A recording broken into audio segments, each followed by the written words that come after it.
오늘의 주제는 톨스토이의 단편선 중에서 기도 부분입니다. 아니에요, 아니에요, 안 돼요. 그럴 리가 없어요. 선생님, 그래 이제 정말로 어떡할 수 없는 건가요? 그런데 당신네는 어찌 모두들 잠잠고 있죠? 이렇게 말하면서 젊은 어머니는 성큼성큼 결혼한 큰 걸음걸이로 어린이 방에서 나왔다. 거기에서 그녀의 딱 하나 밖에 없는 3살 난 첫 아들이 내수종으로 숨을 거둔 것이었다. 자기네끼리 조그만 목소리로 무엇인가 얘기하고 있던 남편과 의사는 입을 다물어 버렸다. 남편은 쭈뼛쭈뼛 그녀에게 다가가 손으로 그녀의 헝클어진 머리를 부드럽게 쓰다듬고는 무거운 한숨을 지었다. 의사는 고개를 푹 떨어뜨린 채 서 있었다. 그리고 입을 꼭 다문 채 꼼짝도 하지 않았다. 그것으로 이제는 모든 것이 절망이라는 것을 나타내고 있었다. 어쩔 수 없어 하고 남편은 말했다. 어떡하겠어. 이봐. 잠자코 계세요. 잠자코 계세요. 하고 그녀는 마치 앙칼진 나무람이라도 하는 듯한 투로 외치고는 획 돌아서 도로 어린이 방으로 갔다. 남편은 그녀를 말리려고 했다. 가지 말아요. 그녀는 대답도 하지 않고 그를 떼꾸난 커다란 눈으로 돌아보고는 어린이 방으로 돌아갔다. 어린애는 머리 밑에 흰 베개가 받쳐져 유모의 손에 안겨 있었다. 눈은 뜨고 있었지만 무엇을 보고 있지는 않았다. 앙몬 입에서는 거품이 나와 있었다. 유모는 엄격하고 장중한 얼굴로 아이의 얼굴의 어딘가를 멀거니 내려다보고 있었고 어머니가 들어와도 움쩍도 하지 않았다. 어머니가 그녀에게로 바싹 다가가 유모에게서 어린애를 옮겨 안으려 베개 밑에다 손을 밀어 넣었을 때 유모는 조용히 말했다. 저리 가 계세요. 그리고는 어머니에게서 살짝 몸을 뺐다. 그러나 어머니는 그녀의 말을 듣지 않고 날렵하고 익숙한 손놀림으로 어린애를 받아 안았다. 어린애의 곱슬곱슬한 긴 머릿결은 엉켜 있었다. 그녀는 그것을 쓰다듬어 주고 아이의 얼굴을 찬찬히 들여다보았다. 아니야, 안 돼. 하고 그녀는 속삭이듯이 말하고 재빠르면서도 조심스러운 몸짓으로 아이를 유모에게 돌려주고 방에서 나갔다. 어린애는 2주 동안 앓았다. 병을 앓는 동안 내내 어머니는 하루에도 몇 차례씩 절망과 희망으로 옮아다녔다. 이 동안 내내 그녀는 하루에 겨우 1시간 반 정도 잤을까 말까 하였다. 이 동안 내내 그녀는 끊이지 않고 하루에도 몇 차례씩 자기 침실로 가 금빛 옷을 걸친 커다란 구세주상 앞에서 자기의 아들을 구해달라고 신에게 기도를 올렸다. 검은 얼굴의 고상은 조그만 검은 손에 흑금 상감으로 괴로워하는 자, 무거운 짐을 진 자는 모두 나에게 오라. 내 너희를 평화로이 하리라 하고 새겨진 금빛 책을 들고 있었다. 이 성상 앞에 서서 그녀는 자기의 넋의 온 힘을 쏟아 기도를 드렸다. 그리고 비록 기도를 드리는 동안 마음의 심층에서 그녀는 자기에게는 산을 움직일 힘은 없다는 것, 그리고 신은 그녀의 의지에 의해서가 아니라 신 자신의 의지에 의해서 일을 행할 것임을 느끼고 있었다고는 하지만 그러나 그녀는 기도를 올렸다. 그리고 정해진 기도문과 자기가 지어 유다른 긴장으로서 소리내어 외곤 했던 자작의 글을 읽었다. 그러다가 아들이 죽었다는 것을 또렷이 깨달은 지금 그녀는 머릿속에서 마치 무엇인가가 찢겨 뱅뱅 돌기 시작하기라도 하듯 무슨 일인가가 일어났음을 느꼈다.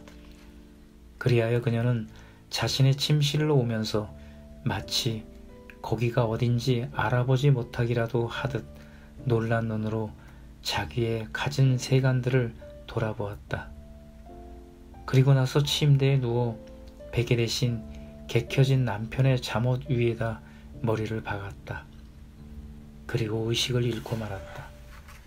그러자 꿈속에서 그녀는 자기의 건강하고 유쾌한 모습에 코스차가 곱슬곱슬한 머리털과 가느다란 흰 목을 하고 안락의자에 앉아 장단지가 퉁퉁한 두 발을 까불거리면서 입술을 삐죽이 내밀고 인형을 등에 구멍이 난 판자의 한 발이 없는 말 위에다 태우고 있는 것을 보았다.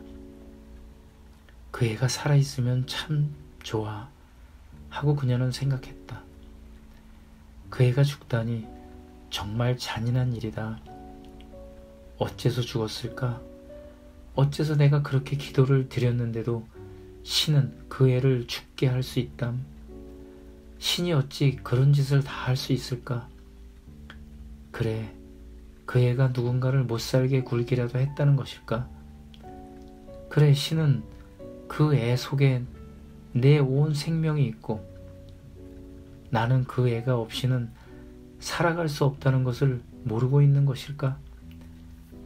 갑자기 그 불쌍한 귀엽고 죄 없는 것을 붙들고 괴롭히는가 하면 내가 그렇게 기도를 드렸는데도 글쎄 그 애의 눈이 멎는 것으로 그 애가 손발을 쭉 뻗고 싸늘해졌다가 굳어버리는 것으로 대답하다니. 그리고 그녀는 또다시 보았다.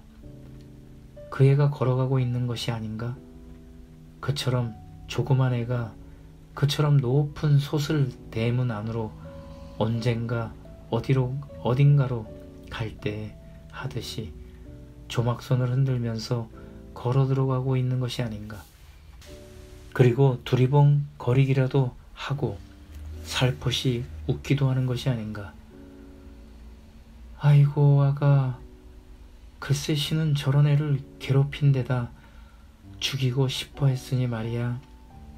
신이 이렇게까지 끔찍한 짓을 할 줄 알았더라면 내가 뭐 때문에 그렇게 기도를 드렸을까?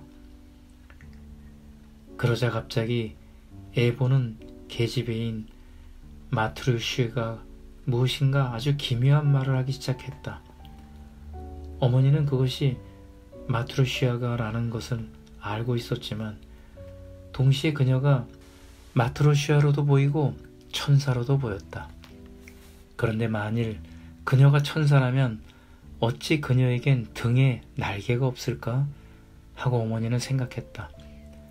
그러나 그녀는 누군가가 누군지는 잘 기억이 나지 않지만 아무튼 믿을 만한 누군가가 그녀에게 요즘은 흔히 날개가 없는 천사도 있다고 말해주었던 것을 상기했다. 그런데 천사 마트로시아는 말하는 것이었다. 마님, 신을 나쁘게 얘기하셔도 소용없어요. 신이라고 모든 사람의 말을 다 들어줄 수는 없으니까요. 그들은 곧잘 한 사람의 말을 들어주면 다른 사람을 모욕하게 되는 짓을 구하고 있거든요. 지금만 보아도 그렇죠. 온 러시아의 사람들이 기도를 드리고 있잖아요. 그런데 어떤 사람인지 아세요? 대주교니 대성당의 수사니 도시의 교회 사람들이니 하는 사람들이 누구나 너나 할 것 없이 신의 힘으로 일본한테 이기게 해달라고 기도를 드리고 있는 거예요. 그런데 이게 과연 좋은 일일까요? 그런 것을 비는 것은 무익한 일인데다가 신도 절대로 기뻐하시지는 않아요. 일본 사람들도 역시 그들이 이기게 해달라고 빌고 있는 거죠. 그렇지만 신은 우리에게 있어 한 아버지잖아요. 신이 어떻게 해야 하겠어요? 신은 어떻게 해야 하죠, 마님? 하고 마트로시아는 말했다. 그렇지, 그건 그래. 그건 옛날부터 얘기돼 오고 있는 거. 불테르도 그런 말을 했지. 그건 누구나 다 알고 있고, 그리고 누구나가 다 얘기하고 있는 것이니까. 내가 얘기하고 있는 것은 그것이 아니야. 나는 무엇인가 나쁜 것을 구하고 있는 것이 아니라 그저 내 귀여운 아들을 죽이지 말아달라고만 간언했을 뿐인데도 어째서 신은 그것을 들어줄 수 없었는지 모르겠어. 나는 그 애가 없이는 살아갈 수 없지 않느냐 말이야. 하고 어머니는 말하고 그 아들이 그녀의 목을 그 오동포동한 두 조막손으로 껴안는 것을 느꼈다. 그리고 그녀는 자기의 몸뚱이로 그 아들의 체온을 느꼈다. 그런 일이 일어나지 않았으면 얼마나 좋을까 하고 그녀는 생각했다. 그렇지만 그것과 이것과는 다르잖아요, 마님. 하고 마트로시아는 언제나와 마찬가지의 흐릿한 어투로 덧붙였다. 그것과 이것과는 다르잖아요. 어느 사람이 무엇을 청원해도 신이 그가 바라는 것을 도저히 들어줄 수 없을 때가 있는 법이에요. 이것은 누구나 다 잘 알고 있는 거려. 나도 그런 경우를 보았으니까요. 하고 천사 마트로시아는 어제 마님이 서방님을 데리러 보냈을 때에 유모에게 나는 알고 있어요. 서방님은 집에 계셔요. 배웠으니까요. 하고 말했던 것과 아주 똑같은 목소리로 말하였다. 몇 차례나 여쭈어야 해요. 하고 마트로시아가 말했다. 어느 젊은 정말로 착한 어떤 사람이 더욱더 나쁜 짓을 저지르지 않도록, 그러니까 술에 취하고 방탕하고 하지 않도록 도와달라고 간언했어요. 그에게서 가시를 뽑아내듯이 악을 뽑아내달라고 간언했어요. 아니 그런데 마트로시아가 정말로 말을 잘하는데? 하고 마님은 생각했다. 그렇지만 신은 그것을 절대로 도와주어서는 안 되었던 거예요. 왜냐하면 모든 인간은 스스로 노력해야 하기 때문이에요. 오직 노력에서만 좋은 결과가 생기는 법이에요. 마님은 마님 자신이 나에게 검은 암탉 이야기를 읽으라고 가르쳐 주셨어요. 그것은 검은 암탉 한 마리가 자기를 죽을 고비에서 살려내 준 한 어린이에게 보답으로 요술을 부리는 삼씨를 한낱 주었는데 그 삼씨가 바지주머니에 들어있는 동안에는 공부를 하지 않아도 무슨 과목이나 다 안다고 하여 그 어린이는 바로 그 삼씨 때문에 전혀 공부하기를 그쳐버렸더니 그때까지 기억하고 있던 것을 다 까먹고 말았다는 얘기더군요. 신도 사람들에게서 악을 뽑아내지는 못해요. 그러니까 그런 것을 그에게 구해서는 안 되고 자기 자신이 자기 자신에게서 그것을 뽑아내고 씻어내고 틀어서 빼내고 해야 하는 거예요. 어디서 이 애는 이런 말을 다 알았을까 하고 생각하고 말했다. 그런데 마트로시아, 넌 내가 묻는 말에는 대답을 하고 있지 않잖아. 잠깐만 기다리세요. 다 말씀드릴 테니까요. 하고 마트로시아는 말했다. 그런데 이런 일도 있었죠. 어느 한 집안이 자기의 죄도 아닌데 파산해 버렸어요. 그래 그 집 사람들은 울었어요. 그리고 여태까지의 훌륭한 방 대신 한쪽 구석에서 살게 되고 심지어는 마실 차마저도 없어져 버렸어요. 그래 신에게 어떻게라도 좀 도와달라고 간청했어요. 그런데 역시 신은 그들의 청원을 들어주지는 않았어요. 왜냐하면 그는 그렇게 하는 것이 그들에게 이롭다는 것을 알고 있었기 때문이죠. 그 사람들은 알아채지 못했지만 신은 만일 그들이 충족하게 산다면 형편없이 타락하리라는 것을 알고 있었던 거예요. 그것은 정말이다 하고 마님은 생각했다. 그런데 어째서 이 애는 신에 대해서 그처럼 야비한 말버릇을 하고 있다지? 형편없이라니? 이런 말은 아주 좋지 않아. 언제 기회가 있으면 꼭 얘기해 주어야지. 그렇지만 난 그런 것을 묻고 있는 것이 아니잖아 하고 어머니는 재차 되풀이했다. 나는 어째서 무엇 때문에 그 신이 나에게서 내 아들을 붙들어가고 싶어 했는지를 묻고 있는 거야. 그리고 어머니는 또 자기의 눈앞에 자기의 살아있는 코스차를 보았다. 그리고 마치 종소리처럼 짜랑짜랑 울리는 순진하고 유다른 귀여운 웃음소리를 들었다. 어째서 그들은 나에게서 그 애를 빼앗아 갔느냐 말이야. 만일 신이 그런 짓을 할 수 있다면 신은 사악한 존재야. 신은 나쁜 존재야. 신 따위는 전혀 필요하지 않아. 나는 신이 무엇인지 알고 싶지도 않아. 그런데 이것이 어떻게 된 일인가? 마트로시아는 이제 전혀 마트로시아가 아니라 무엇인가 전혀 다른 새롭고 기묘하고 불명확한 존재가 되었다. 그리고 이 존재는 입으로 소리를 내어 말을 하는 것이 아니고 무엇인가 유다른 방법으로 직접 어머니의 심장이 되고 말을 하는 것이 아닌가? 너는 불쌍한 눈이 어두운 뻔뻔스런 오만한 인간이다. 하고 이 존재는 말했다. 너는 내 코스차가 일주일 전에 야무지고 탄력 있는 사지와 곱슬곱슬한 긴 머리털을 하고 순진하고 귀여운 사람을 미소 짓게 하는 말투로 입을 놀리고 있었던 것을 알고 있다. 그러나 과연 그는 언제나 그대로에 있을까? 너는 그 애가 엄마, 아빠 하고 말을 하고 사람을 알아본 것을 기뻐한 때가 있었을 것이다.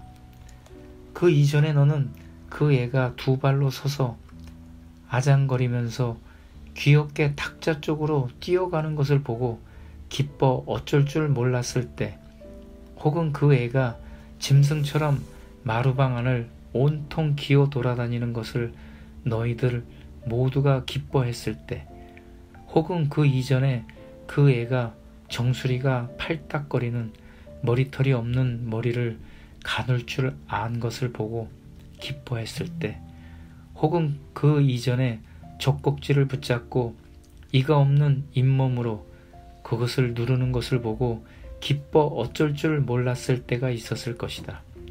그리고 또 그 이전에 온통 빨간 몸뚱이가 아직 너에게서 다 떨어지지 않은 그 애가 폐를 처음으로 부풀리면서 애처롭게 울부짖는 것을 보고 기뻐한 때도 있었을 것이다. 그리고 또 그 이전에 그 애가 어디에 있었는지도 모르는, 그리고 전혀 존재하지도 않았던 몇 년인가의 때가 있었을 것이다. 그리고 너희는 모두 너희가 가만히 서 있고 너희나 너희가 사랑하고 있는 자가 언제나 지금과 마찬가지로 되어야 한다고 생각하고 있는 것이다.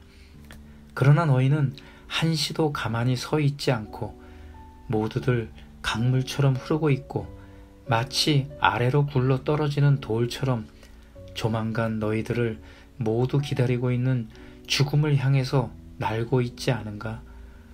도대체 어찌 너는 만일 그 애가 무에서 생겨 그처럼 되었다면 죽은 뒤에도 한시도 멈추는 일이 없으며 그처럼 그냥 그대로 남아있지 않으리라는 것을 깨닫지 못하며 무에서 젖먹이가 되고 젖먹이에서 어린애가 되는 것과 같이 어린애에서 학동, 젊은이, 청년, 성인, 장년, 노인이 된다는 것을 어찌 너는 깨닫지 못하느냐.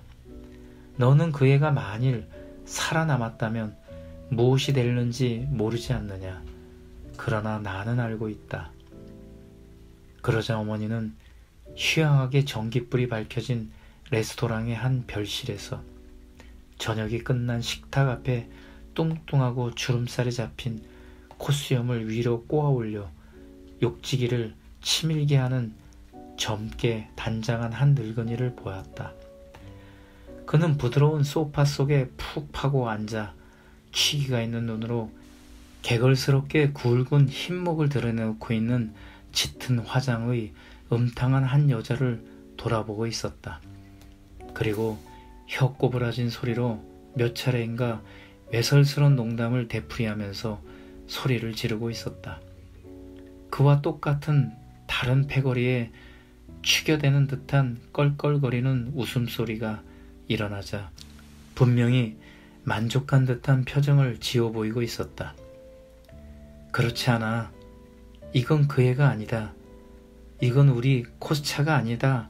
하고 어머니는 두렵게 그의 눈매며 입술에 유달리 코스차를 생각해내게 하는 무엇인가가 있는 곳으로 두려운 이 꾀죄죄한 늙은이를 쳐다보면서 외쳤다. 이것이 꿈이면 좋으련만 하고 그녀는 생각했다. 바로 저 애가 진짜 코스차다. 그리고 그녀는 목욕탕 속에 들어앉아 깔깔거리면서 조그만 두 발을 까불거리고 있는 부붓한 가슴팍에 살갗이 눈발같이 흰 발가벗은 코스차를 보았다. 그저 볼 뿐만 아니라 갑자기 그 애가 그녀의 팔꿈치까지 걷어올린 팔을 와락 붙들고 입을 연거푸 맞추고 그리고 나중에 가서는 이 귀여운 팔을 또 어떻게 해야 할지 모르고 마구 물어대는 것을 느꼈다. 그렇다. 바로 이것이 코스차이다. 아까 그 무서운 늙은이와는 생판 다르다. 하고 그녀는 혼잣말을 했다. 이 말과 함께 그녀는 잠을 깼다. 그리고 두려움으로써 이제는 더 잠을 깰 데가 없는 현실로 돌아온 것이었다.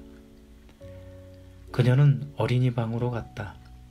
유모는 벌써 코스차의 몸뚱이를 씻고 그리고 갖은 준비를 갖추고 있었다. 높고 야윈 코, 조그만 두 콧구멍, 이마로 쓰다듬어 내려진 머리털, 그리고 그는 무엇인가 높은 받침 위에 누워 있었다. 둘레에는 촛불이 켜져 있고 머리맡에 조그만 탁자 위에는 흰빛, 연보람빛, 분홍빛의 히아신스가 얹혀 있었다. 유모는 걸상에서 몸을 일으켜 눈썹을 치켜 올리고 입술을 내밀자 반드시 누운 돌처럼 움직이지 않는 귀여운 얼굴을 들여다보고 있었다. 다른 문에서 언제나처럼 순진하고 선량한 얼굴의 마트루시아가 퉁퉁 부은 눈으로 어머니를 향해서 들어왔다. 나더러 속을 끓여서는 안 된다고 말한 제가 울었구나 하고 어머니는 생각했다. 그리고 그녀는 눈길을 주검 위로 옮겼다. 첫 순간 귀여운 주검의 얼굴과 그녀가 꿈속에서 보았던 그 늙은이의 얼굴과 어찌나 닮았던지 그녀는 깜짝 놀라 뒤로 물러섰다. 그러나 그녀는 부랴부랴 그런 생각을 떨쳐버리고 성호를 긋더니 따뜻한 입술을 하얀 백합 같은 이마에다 댔다. 그리고 한때 포개어진 조그만 찬 손에다 입을 맞추었다. 그러자 갑자기 히아신스의 꽃내음이 마치 무엇인가 새로운 말이라도 하듯 이제 그녀에게 그는 없다. 이제는 다시 돌아오지 않을 것이라고 말하는 것 같았다. 흐느낌이 목을 메이게 했다. 그녀는 다시 한번 그의 이마에 입을 맞추었다. 그리고 처음으로 울음을 터뜨렸다. 그녀는 울었다. 그러나 절망해서 우는 것은 아니었다. 그것은 이제 겸허하고 평화로운 눈물이었다. 그녀는 괴로웠다. 그러나 그녀는 이제 애를 태우지 않고 누구에게 하소연하지도 않았다. 그녀는 이제 지금까지 있었던 일은 마땅히 그러해야 했고, 그렇기 때문에 그것은 좋은 일이었음을 알고 있는 것이었다. 마님, 그만 우세요.